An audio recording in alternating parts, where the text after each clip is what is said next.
Hi, everyone. I'm really happy to see so many faces here, and Marco is coming. Thanks. Thanks, Marco. So I want to welcome you to the a meetup about culture, innovation culture for organizations. And I would like to tell you a little story. So last year we had a meetup and I invited a client, and he talked about his experience about the design sprint.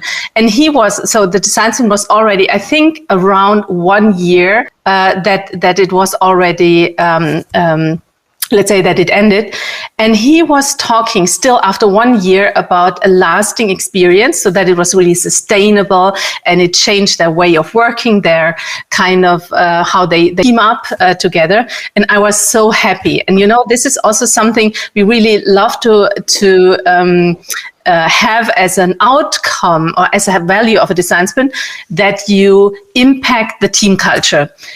But in the end, I had as well another client call about another project, and that was different. So they didn't have this sustainable improvement of their team culture. And I was really disappointed. And so I think we, with the design sprint or with any other innovation workshop, it's just not enough to change the culture of a team. And so I get really hooked when Marco last year came up with this culture sprint and the idea and the concept of it. So I'm really happy to welcome Marco today, that he talk or give us some insights about his culture sprint concept. So Thank you, Sabrina. Thank you, Sabrina, and thank you for joining us today. And yes, today we are going to talk about culture innovation. And I think for me, I'm going to share my screen. Wait a minute, please. One more minute. And I make a little poll because I would like to know who knows about design sprint. Oops. One more. It's here. Okay. Audience is voting on some question. I don't put any question, but please make a yes if you know about design sprint and a no if you don't know yet about design sprint. That's always just very interesting to know. So we have 90% knowing about design sprint, 10% no. Okay, that's great. Okay. Okay, is it working? Can you see my screen? Yes. Only one slide? Yeah, it's the starting slide, so it works. Okay. Okay, perfect. Well, hi everyone. Thank you for being here at this meetup. Today, I will talk about the culture of innovation in organizations. As you may know, it is maybe one of the most critical topics in innovation nowadays. Why this topic is so important? Because we think that a design thinking workshop, or maybe 2 or 3 design thinking workshops, will solve our innovation problems. And that is true. That workshops are part of the innovation ecosystem, but not the entire solution. We need more than that. We have to create an ecosystem where we can have all the resources, sponsorship, methodologies, and permission to fail. This is very important. And it reminds me places where innovation, arts, and science flourished. When I was 18 years old, I spent almost a year living in Florence, in Italy, the capital city of Renaissance. And for me, it was amazing to imagine what happened in Florence at that time. And I asked myself, why so many artists and science? Why so much beauty in one place? And Florence, the entire city, is a big museum. This is a beautiful city. Maybe for me, it's one of the most beautiful cities in the world. As you know, in the Renaissance, Florence was a prosperous city with merchants and successful bankers. One family of bankers in particular lived in Florence in those days. They were the Medici family. They and other leaders decided to invest in making Florence the most beautiful city in Christianity in Europe. Thanks to that decision, private tenders, religious and public policies were implemented to beautify the city. In this way, artists went from being artisans to master painters, architects, sculptors, etc. They were very well paid, they were recognized and admired by society. They were the rock stars of the time. The same thing happened in Greece of the philosophers and now in the Silicon Valley of entrepreneurs. Ecosystems are created to encourage a specific area or group of people. So, why not replicate the same and design a Florence inside our organization? This is a very interesting topic, and we're going to start to define what culture really is. Peter Drucker says that culture is a strategy for breakfast.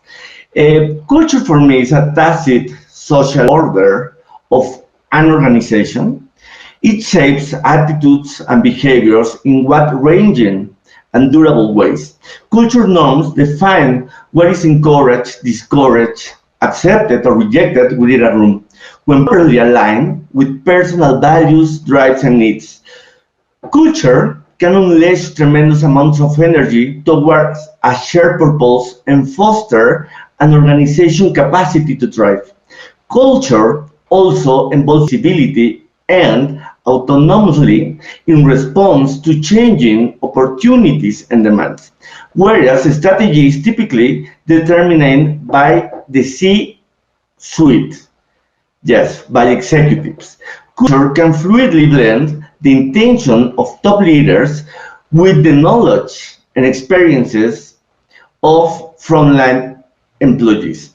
Cultural norms define what is encouraged, discouraged, accepted, rejected within a group. When properly aligned with personal values, drives, and needs, culture can release tremendous amounts of energy, as I said before, toward shared purpose and foster organizations' capacity to thrive. Here is a question. Imagine I am a new hire and I show up in your office on my first day of work and I ask you, so what should I do to get ahead here? What makes people successful here? What made you successful? Please write in the chat what do you think about and answer these questions. What makes people successful in your organization? I'm going to give you 30 seconds and you can write the answers in the chat.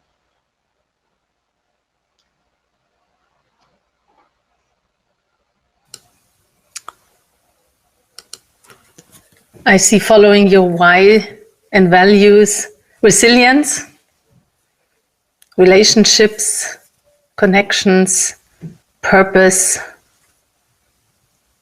consistent team collaboration, and what was that? C-level support. Okay. Safe place to fail fast. It's a good one. Responsiveness, profile tools and system overall. Empathy and recognition of main needs. Curiosity and courage. Empathy and, I already read that, curiosity. Respect.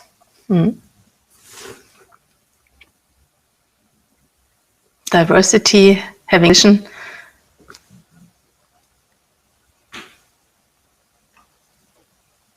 Okay. Okay, perfect. Can I continue?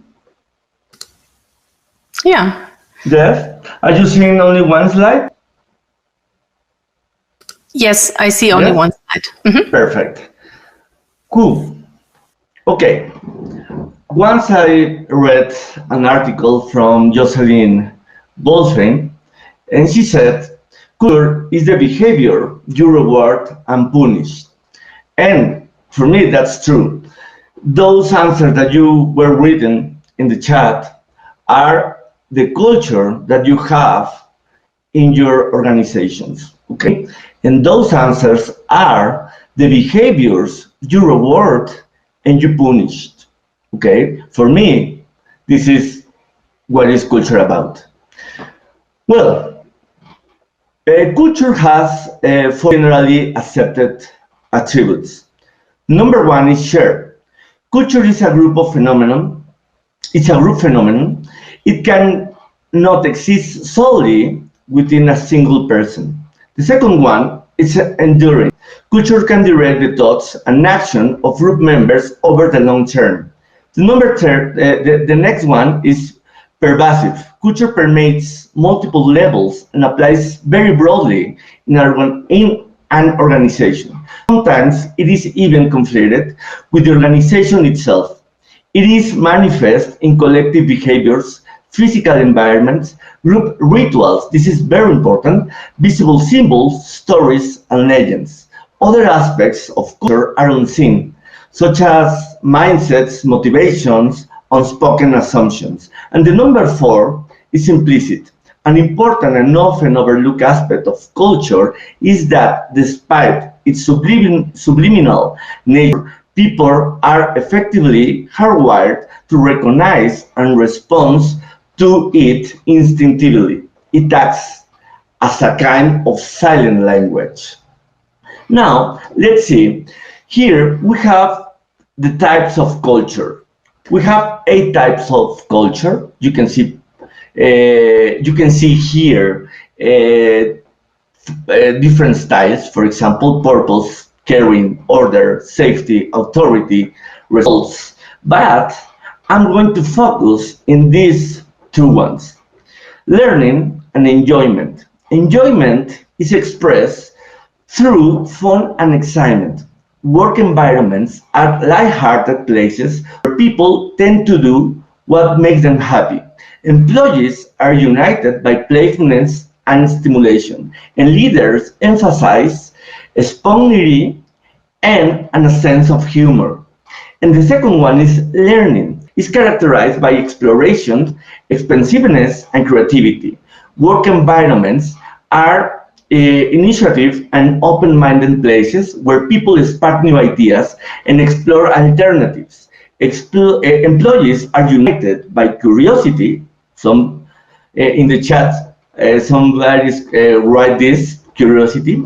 And leaders emphasize innovation, knowledge, and adventure. Okay, so the innovation culture, maybe these 2 kind of styles, or these 2 styles, are very focused on innovation culture. You can see 2 examples, Tesla with the learning style, and enjoying, you can see Zappos.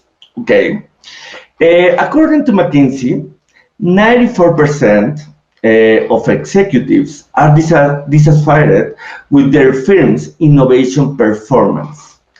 Why? What do you think this is happened? You can write it in the chat. What do you think executives are dissatisfied with their innovation performance?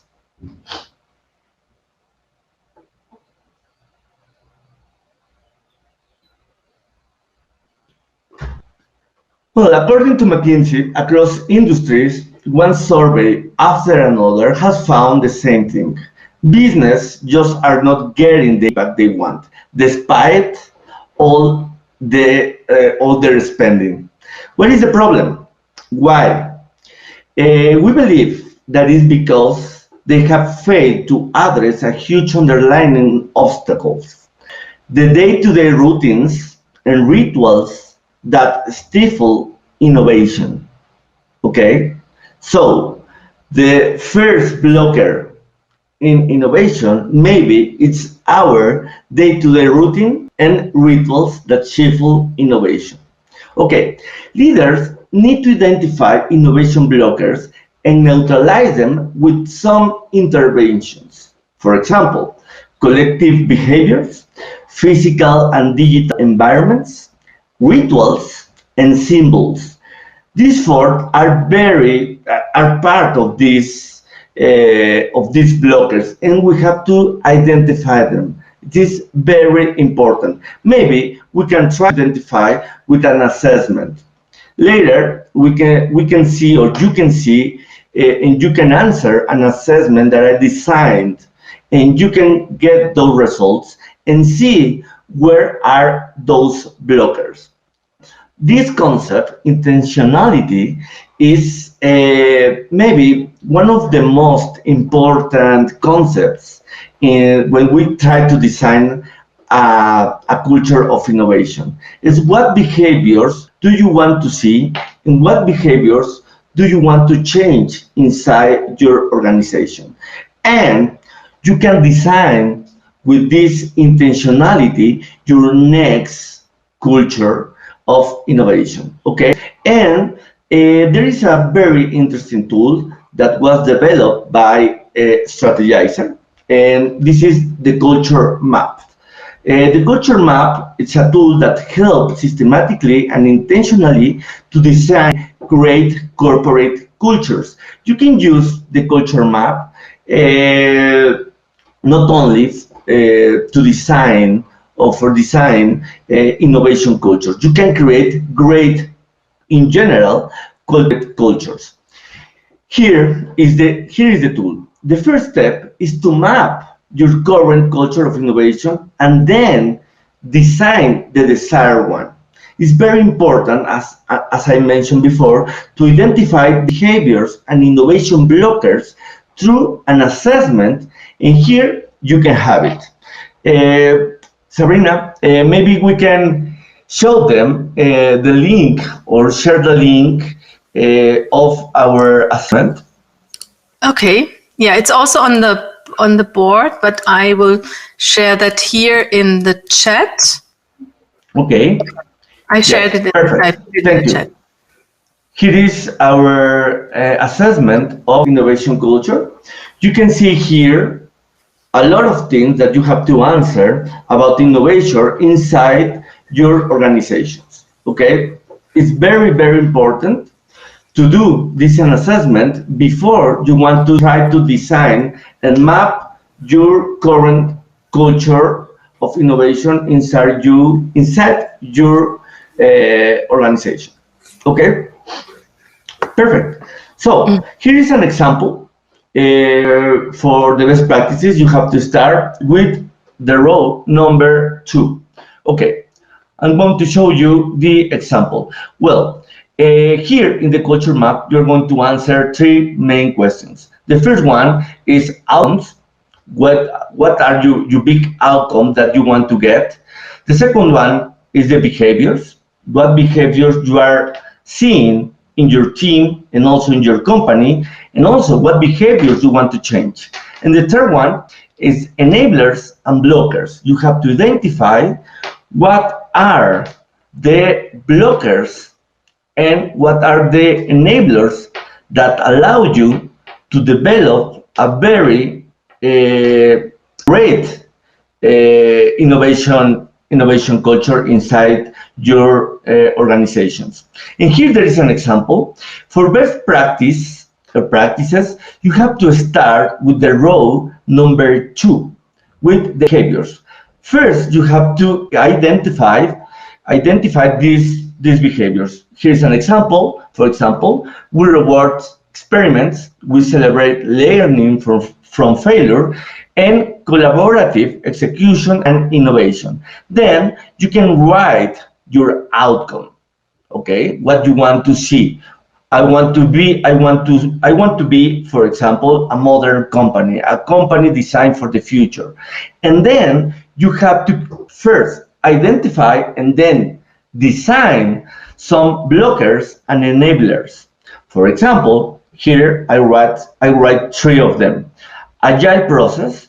The second one is rituals of experimentation. And finally, innovation accounting. Okay, innovation accounting is a concept developed by Eric Ries, where you can see the progress of your innovation in your company with real market. This is a very interesting concept that was developed by Eric Ries, the author of Lean Startup. Okay, so we can have we can do some exercise with this culture map, and maybe Arena is going to give you some instructions to do this exercise. Okay, so let's share. It's already on the mural board on the right side, but I give you also the link to the board. It's a Miro board. So the Miro board link is on the mural board. So please come to this board. So now everyone just chooses another culture map. So you can just be part of that. You can also, we thought about doing that. I just need to concentrate myself. I'm a bit distracted right now. So many people on the board. So what you should do, so we were thinking about, and Marco already told you, that you should start with your existing culture map. What is the existing behavior in your company? But that would take too much time. So just jump into the future. It's just to make you experience how that how this map works. Take your future desired status of your company, of your organization, and start with behaviors. You will get 5 minutes now, and just take one of the maps and start writing what are behaviors, let's say your desired behaviors that in your organization, what should be the outcome, and enablers and blockers. And I just wanted to add what you showed before that were enablers. Let's say what you just showed us. And 5 minutes now, and then one person, let's say a volunteer, can then share his desired future map. So let me put 5 minutes.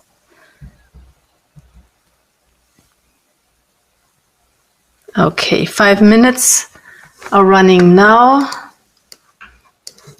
So I will play some music unprepared. Just a second, I need to open. So I hope we have enough boards here. There are enough boards. So just take one of the culture maps and start filling it out if you like. So who would like to talk about his culture map? It doesn't matter if it's not yet finished, no problem. We just want to capture what you put on the board. So yeah, we already have Daniela. Thank you. So I just give you the hand mic. And I try, Daniela. Hi, Daniela. I try to find your board. So if you can tell me which board, which sure. Which map you have. Is the last one right on the first line? The last one, which is, it says a company that excels customer experience. Okay, the last one I see there's written Francine. Yeah, the last one, if you take the first row. The last one of the first row. Okay. Yeah. Got it. Okay. Okay, I'll share the screen. A company that excels customer experience? That one? Sure. Can you listen to me? Yes. I share the screen and please start. Good. Great. So yeah, basically like trying to get the vision of the company where I'm working right now. I want it to be a company that excels customer experience. It means that our team should have like certain behaviors that I guess we all need to be customer centric from any level of the organization. We also have to measure and reward team collaboration. I mean, if we all have to be customer centric, I guess we all need to go in the same direction, and it means to collaborate. And I also think that I mean, there are not many people that not about customer experience, so we must need like training, and it should be like must have for every team member. And talking about enablers and blockers, I guess one of the main problems, I guess, in every company is to have like C-level support. And it means talking about money. I mean, most of the time you can have the intention, but everything is about budget, you know? So to set like a real budget for this is a real blocker. Also, learning time. Most of the people are really busy with their daily routines and their daily operations. So most of the time what I get is like, you know what, I'm really busy and I guess I won't make it, or I won't have time for this. And also, I guess communication strategy, I mean, how to communicate this. Like we need to be like a company that excels customer experience. How can we communicate it in a way that it's purpose driven? You know, like for me, it's very important, but I don't know if for any member of the team, it's equally important. So I guess a really enable would be a really good communication strategy. And that's it. Perfect. Thank you. Thank you, Daniela. You're welcome. No, thank you, Mark and Sabrina. It was very good. Yeah. Maybe just a question from my side. So that sounds really good. So let's say, how big is the gap to the actual culture? I mean, we're on the way. I have to say that, because we've been like trying to make some trainings about customer experience. Like we have started by the leaders of the teams. So they are trying to well, I guess that we need to understand what's to be customer centric, you know? And after that, we can find like the best ways to get to that approach and to translate it to the rest of the team. But what I really find like our main blocker is like how to communicate this to everyone on the company. I mean, in the way that they really feel it, like that's purpose driven. Like it's not just about getting more clients or simply like getting more sales. It's really about how we can communicate this in the way that people get connected to it. You know, so that's our main blocker. Yeah, that sounds already quite well. That you're already on the way, so that's fantastic. Marco, maybe you have something to give her as a as a tip or as an advice what she could do. No, it's okay. Thank you, Daniela. And as you can see, it's a very it's a very easy way to understand how our culture is now, and then we can design which culture we want to have in the future. But it's very important to say that we don't want some how can I say it? We don't want some assumptions. We want what really is happening in our organization. So it's very important to do this assessment to understand what is happening right now inside our organization. Okay? Perfect. Okay, I'm going to continue with my presentation.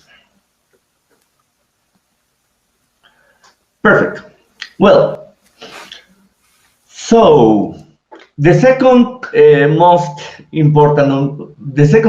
most important concept here is behaviors. Are you seeing my screen? Can you? Yes, it works. Yes? It works. Perfect. Well, the second more critical concept in culture is behaviors, and our task is modify them. We will look more closely at each behavior.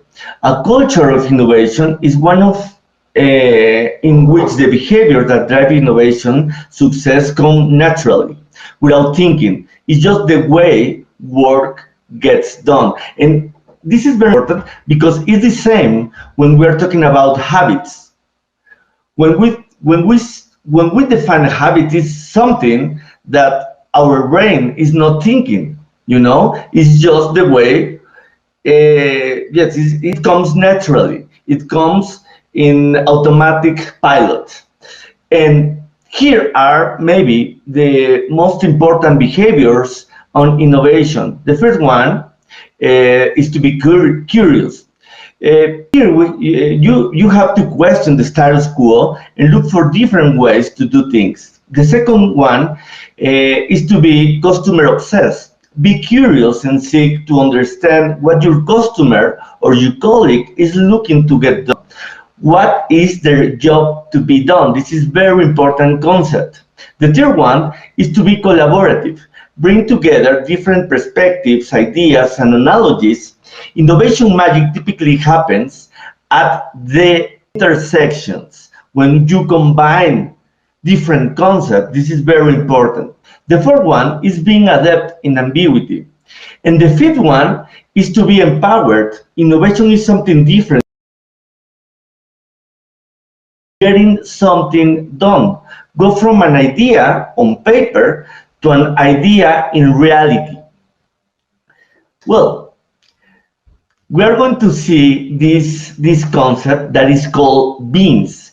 Beans are interventions.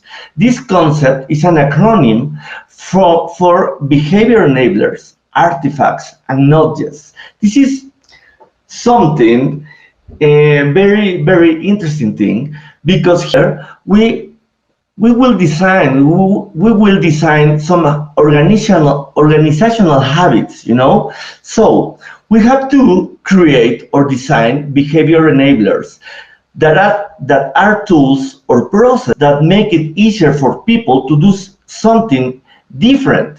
The second one are artifacts, things that you can see and touch, support the new behavior. The third one are nudges, okay? Drawn from behavioral science that promotes change through indirect suggestions and reinforcement. Though the acronym may sound a bit glib, we have found that simple and memorable in ways that useful for organizations trying to develop better habits. So we have to design beans that are interventions in order to create habits in our organizations.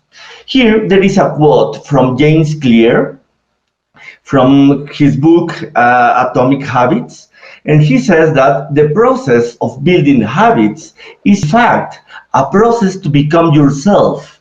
But I really love this quote, and I do this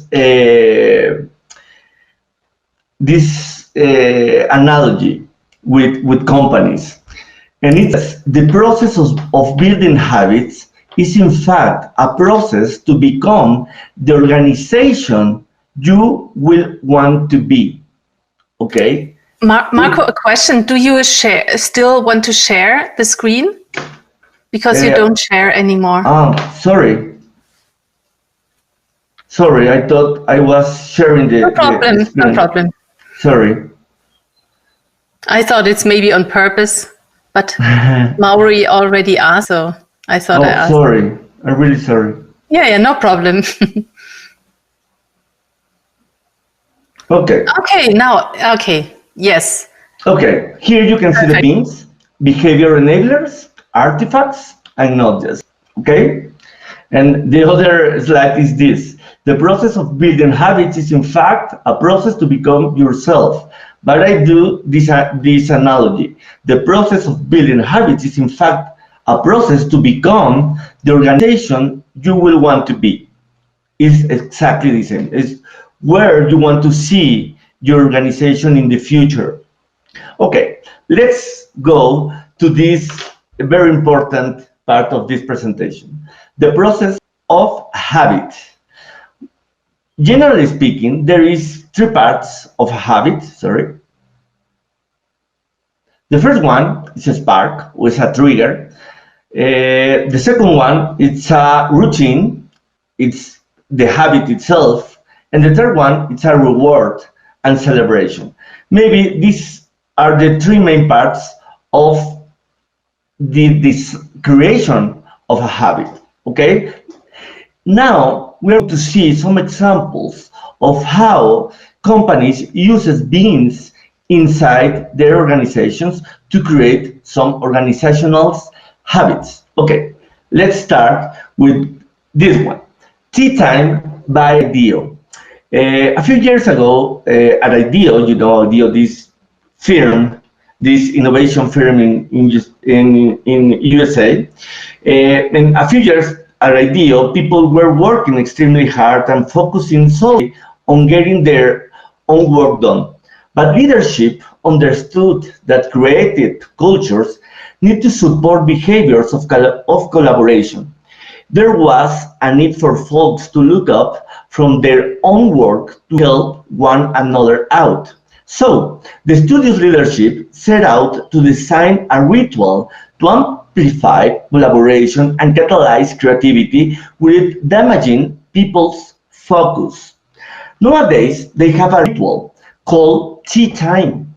Two sensations kick it off: the fresh scent of baked goods, a tea permeates the workplace. Then a call bell rings, you know, this call bell, and people drop what they are doing, walk away from their computer screens, and come together for 10 minutes to drink a cup of tea and indulge in a sweet treat.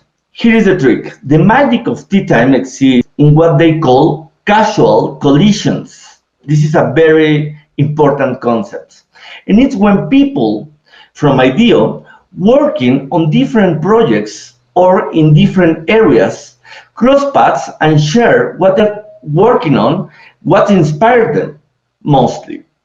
This is an excellent and very easy to implement bean. It's called Tea Time by IDEO. Next, we have the routine. Okay, here is the habit itself.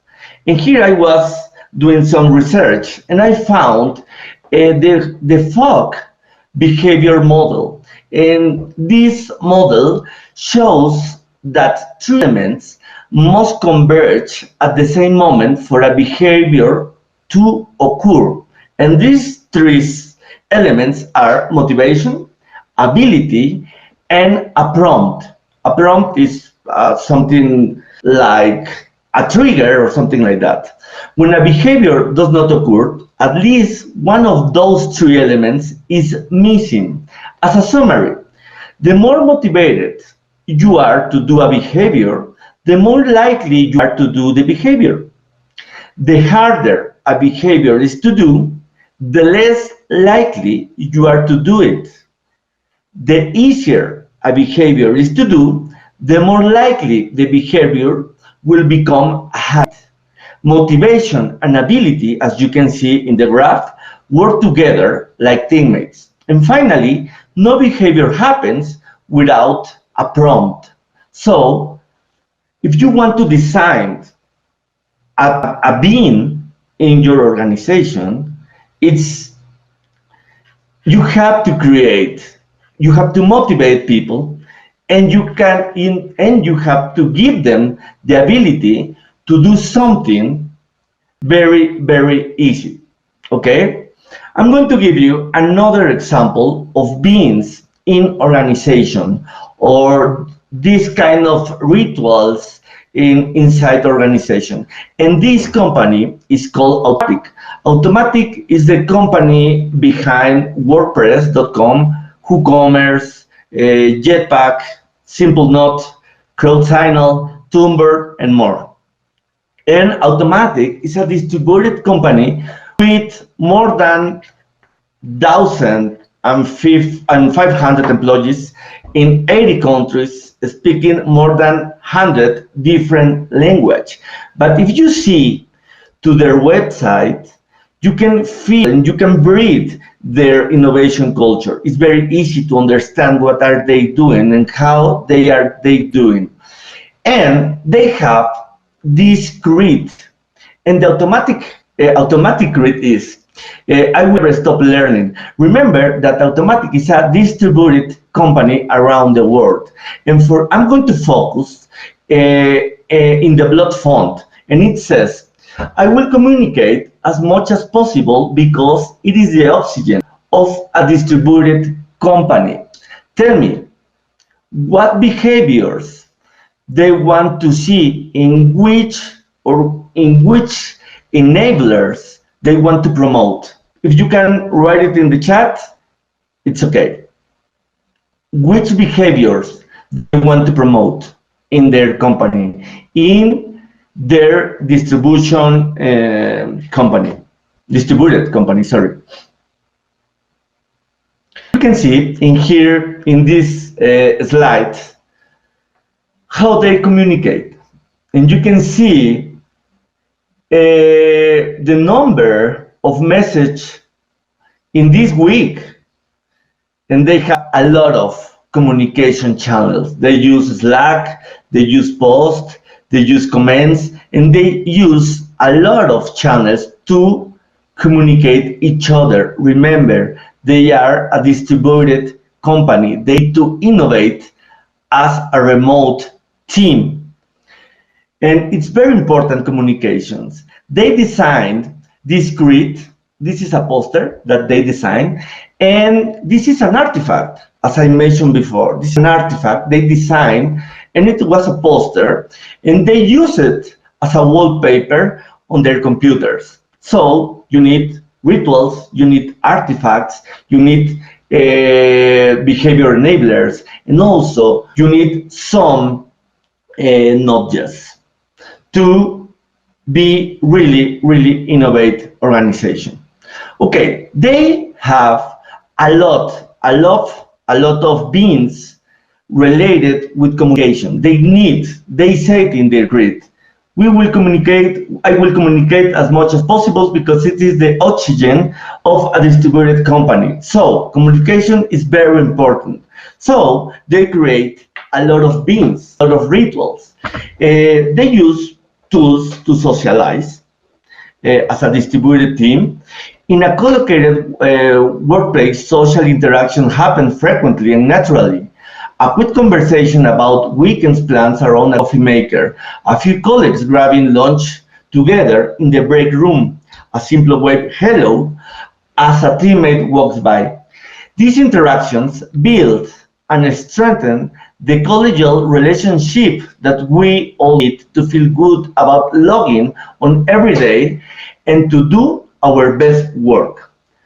They use donuts as a bean, and also there is an application that they are using to improve their communication, their social communication.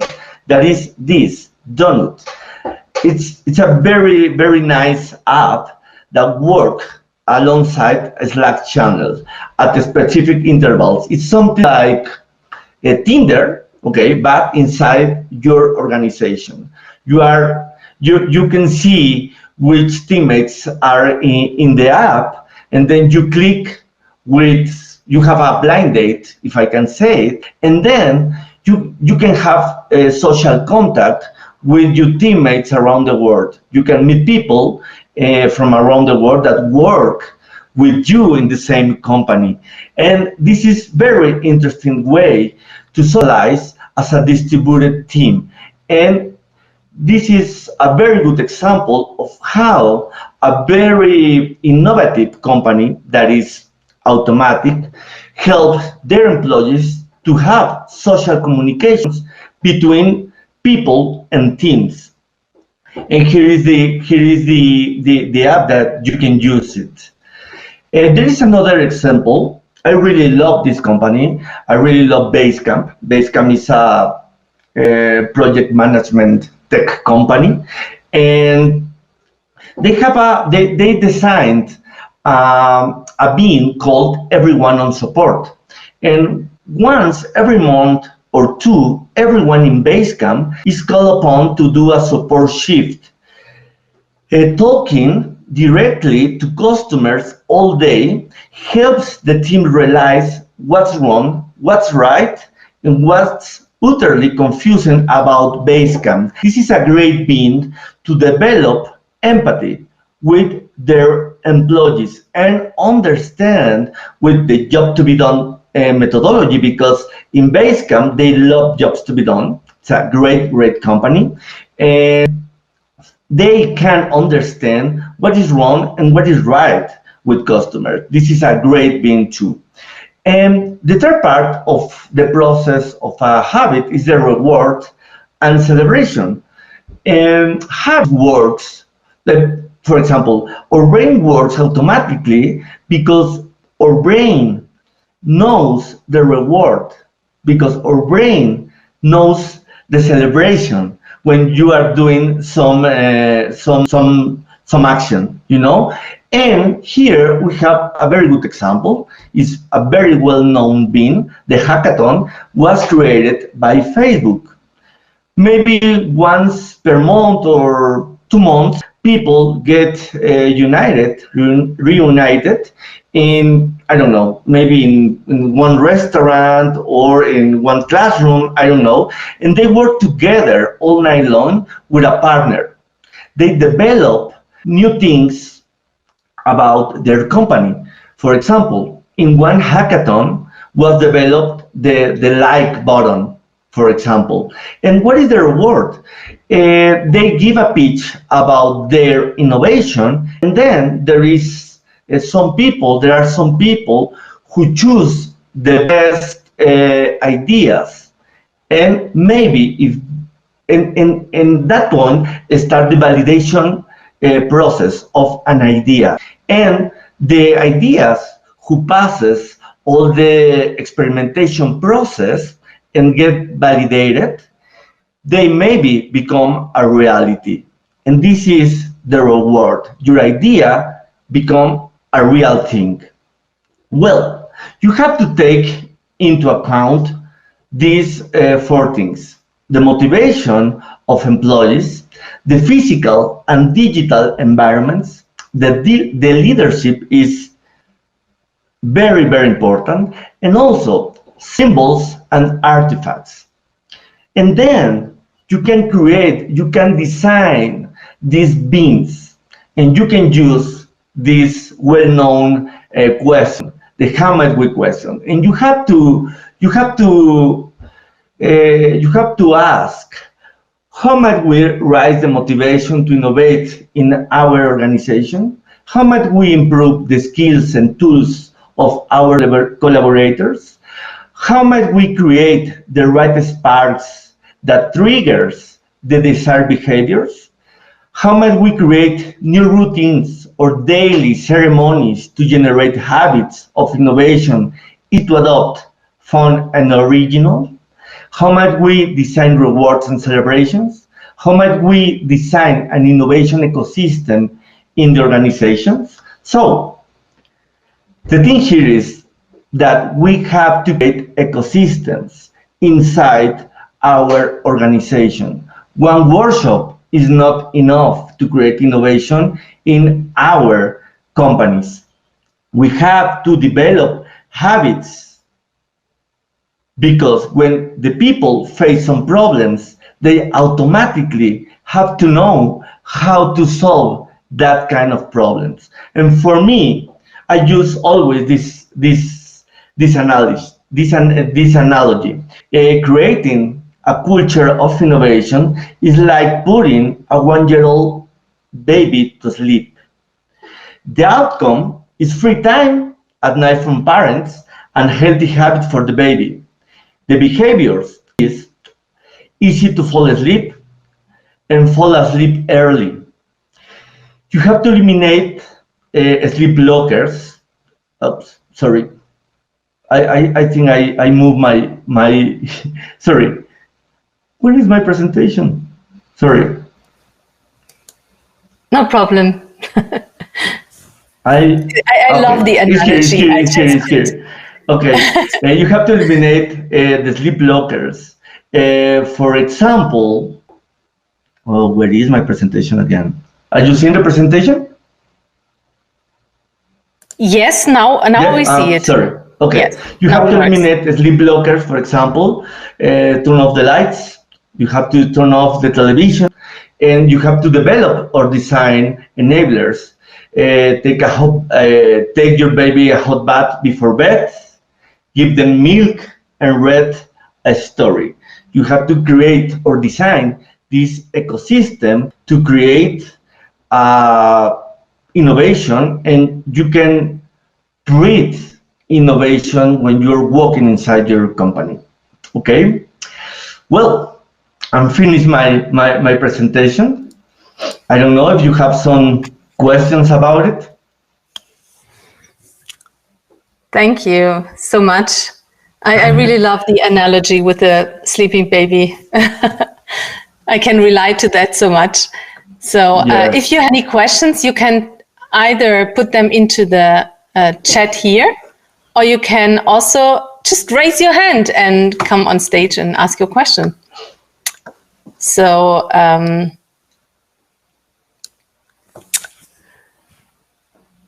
I see. Thank you. Yes. That was really very, very intriguing. So I think for me, that really could help companies when you start with an innovation workshop.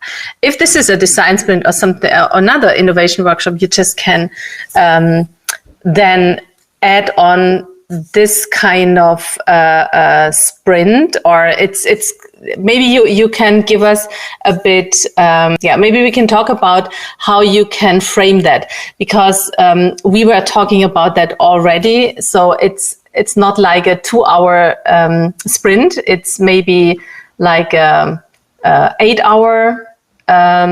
So let's say two sessions. You could, but in 2 sessions you already can do a lot if you do it with your team. So maybe you can talk about that quickly. Oh, we have a question.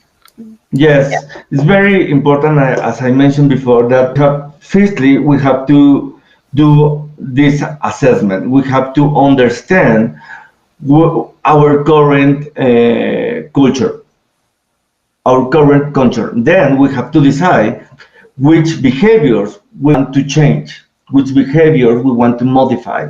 Then we can design these interventions that we call beans to create new habits and put this automatic pilot when you're trying to create innovation. And there is more things, for example, some signals, some nudges, and it's very important also how to design your work, your workplace, for example. It's very important. I'm not saying that if you design your office as a Google, you are going to be more innovative team. I'm not saying that, but it can help. Maybe it can help.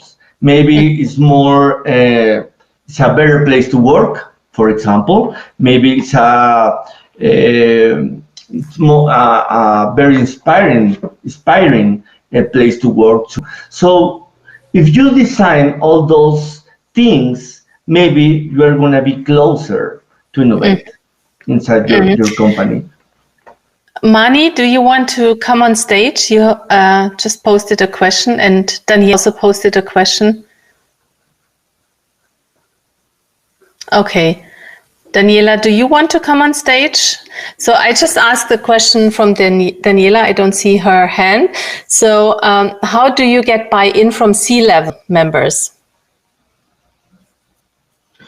Well, this is a very interesting question. Yes, and also it's the question that every facilitator on innovation wants to answer. You have to, it's the same answer. You have to create a storytelling about what means to be a innovative company. For me, innovation, it's a very simple concept. You have to create new things generating impact. If you don't generate impact, you are not doing innovation. So you have to create this storytelling and show them what are the behaviors you want to change and why you are choosing those behaviors and what are the outcomes that you are going to get when you are changing those innovation behaviors. And it's very important, to show them, to show people, not only the C-level executives, not only, because when we are talking about culture, this topic is very close to HR people, you know, and HR people need to understand what innovation means. They need to understand also what are the behavior that every innovator needs. It's very important that the entire organization understand those concepts. You are not to change your culture by yourself. You have to convince not only the C-level, you have to convince another directors, another departments, another people to help you to design this innovation culture. And it's not only doing one workshop once in a year. You need more than that. Okay, thank you. So I would just ask the question from Mani. We already touched upon that. How long do you feel this process would take? So we talked about that, but it's like... yes, this process is really, or this workshop is very, very, it's very fast, very easy to do.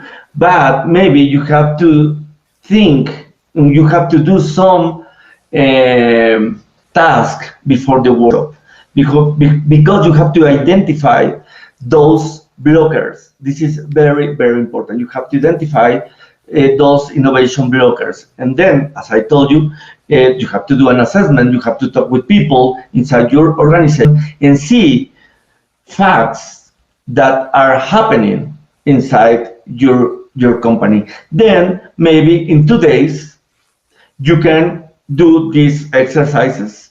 You can do this workshop in maybe 8 to 10 hours. It's very easy to do, but you have to find first what are the behaviors that you want to change, and also you need to identify what are the innovation blockers. So if someone wants to come on stage, please feel free, but we cannot take so much more. We are already 5 minutes over time.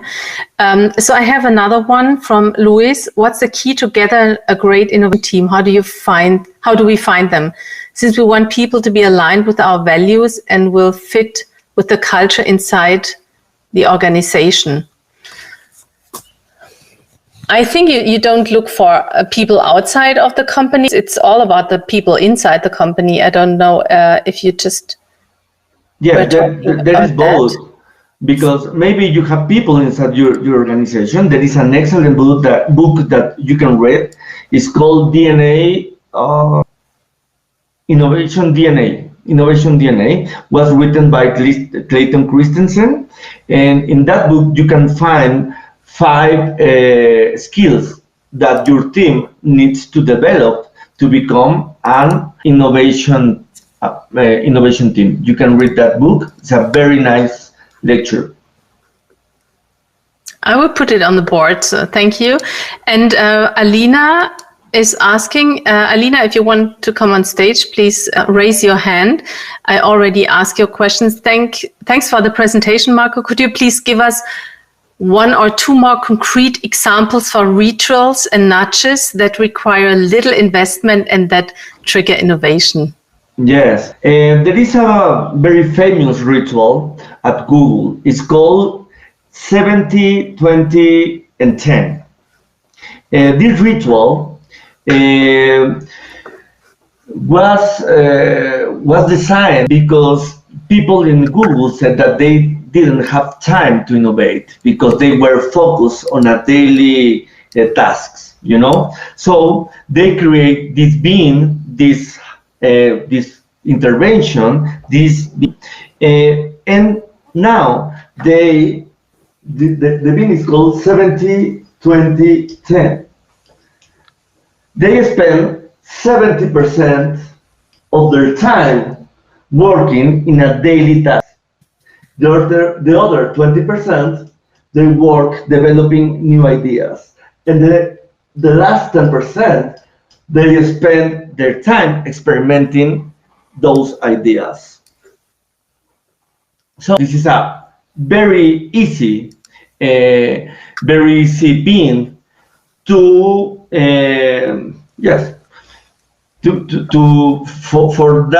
for those teams that they don't have time to innovate. And Google designed this ritual. And also, for example, if you see the agile methodologies, they have a lot of rituals almost every day. You know, they have the stand daily ritual. Each day they become together and talk about their projects for 15 minutes in the mornings.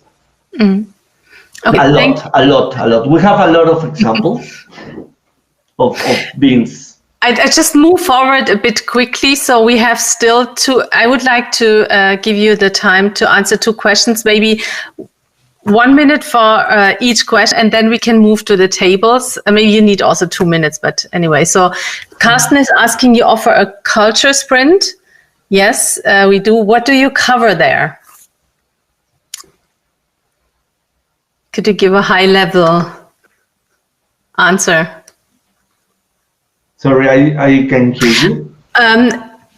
Because of he wants to know what is the Coolture sprint, the workshop. What we cover there. Okay, we're going to host and facilitate this workshop next month, and it's a 2-day workshop. We are going to cover how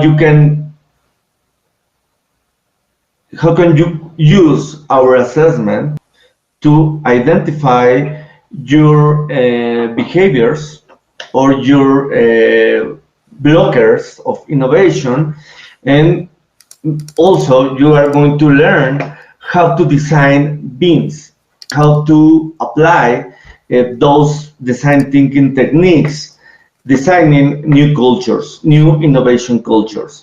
And also we are going to use more than one assessment. We are going to use maybe 2 or 3 assessments to identify those behaviors that we need to change in our organizations.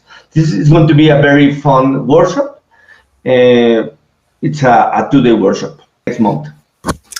Exactly. It's the 6th and 7th of May. And if you like to know more, you can also just approach us later on, and we can give you more detailed information about that. Because I would like to give Johannes also an answer. We would love to move towards a culture where people start doing things and get things done instead of waiting for other people and delegate. I know that, Johannes. What could be key sparks or beans for that? Could you repeat the question? We would love to move forward. I also can put it into the chat in parallel. We would love to move forward. So it's about that people, let's say, to motivate people to do things and get things done instead of waiting for, let's say, instructions and delegate things. Okay, what would be key sparks or beans for that? Well, I don't know exactly what kind of beans you have to use. But I don't want to be a repetitive, but you need to identify which are the blockers. If you identify the real blockers, it's going to be easier to design a new beam about it. So maybe I could also give an answer to that, because the beans are also, you need to adapt them to the team. So it depends on what the team needs. So it depends a bit also why these people are not doing something, if this is the ecosystem, or if this is, let's say, because of their character, or because of the wrong people in the team, or if it's just the ecosystem, or let's say the behavior you could change. So I think there are some elements that play into that. And I see Vilo is writing, you need decision-making be it. Okay. So I would like to close the session, and we are still 33 people. So thanks for staying. Thanks a lot for your attention and for your engagement. And thanks, Marco, for this amazing presentation. I really love this topic. And I think I see so much potential for development, this culture. Let's say that also we as design sprinters can use that. And by the way, I wanted to say your 70-20-10 rule from Google was the spark of, let's say, that was the main cause why Design Sprint was developed. So Jake did that in his 20 time. So I would like to say thank you, and let's go to the lounge, sit at tables. You can network, you can use the speed networking, and see you soon. So we have already Orit and me will host another session this week, so days from now, with about development, let's say, what is the future of software development?